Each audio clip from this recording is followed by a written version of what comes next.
ஒரு கிராமத்தில் ரஞ்சித் என்ற சிறுவன் வாழ்ந்தான். அவனது பெற்றோர் சிறு விவசாயிகள். அவன் வீட்டு பக்கத்தில் ஒரு நாயும் ஒரு பூனையும் இருந்தன. பூனைக்கு யாரும் அன்பாக இருந்ததில்லை. ஏனென்றால் அது எப்போதும் சுயநலமாக இருப்பது போலவே நடந்து கொண்டது.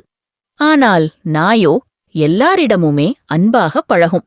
வீட்டை காத்து குழந்தைகளை காப்பாற்றும். ஒரு நாள் அந்த வீட்டு பாட்டி விழுந்துவிட்டாள்.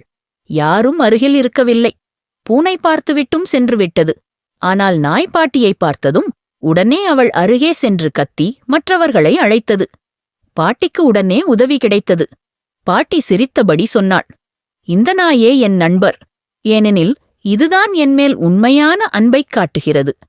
அந்த ரஞ்சித் புரிந்து கொண்டான், அன்பில்லாதவர்களால் உறவு வைத்துக் கொள்ள முடியாது.